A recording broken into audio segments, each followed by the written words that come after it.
বলুন। এই যে এখনকার বাজারে যে সমস্ত ইয়েগুলো টাকা বাড়াবার যে উঠেছে, যন্ত্রগুলো উঠেছে, সেগুলোতে আমার আস্থা নাই। আমি সার্ভিস জীবন থেকে শুরু করে রিটায়ার্ড লাইফ পর্যন্ত এলআইসির উপরে আমার একটা গভীর আস্থা আছে।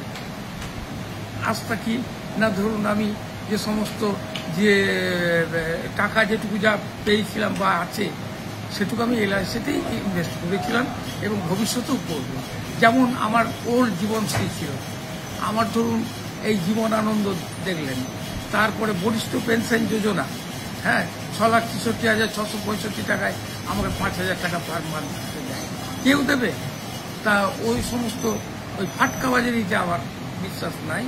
আমার এলআইসির উপরে গভীর শ্রদ্ধা বা আস্থা, বিশ্বাস ছিল, আছে, ভবিষ্যতেও থাকবে। আমার প্রজন্মকে বলবো যে যদি কোনো কিছু ইনভেস্ট করতে হয় এলআইসিতে করো।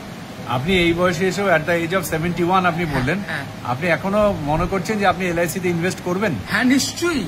এবং আপনার সঙ্গে তো বললাম যে আমার কিছু টাকা আছে, সেটা কোন এই যেমন বরিষ্ঠ পেনশন যোজনা আমার একটা চলছে, সেই রকম কি একটা পলিসি গ্যারান্টেড। আপনার সঙ্গে যেটা আলোচনা হলো আমাদের জীবন অক্ষয় স্কিমের সঙ্গে আলোচনা হলো। আচ্ছা, এই আপনাকে যেটা আমরা ফিগার গুলো বললাম, তাতে কি আপনি মনে হচ্ছে যে এটা আপনার এই বয়সে এসে খুশি? হ্যাঁ, খুশি। মানুষকে আপনি তাহলে কি বার্তা দিতে চান যে এলআইসির সঙ্গে থাকা উচিত? নিশ্চয়ই থাকা উচিত।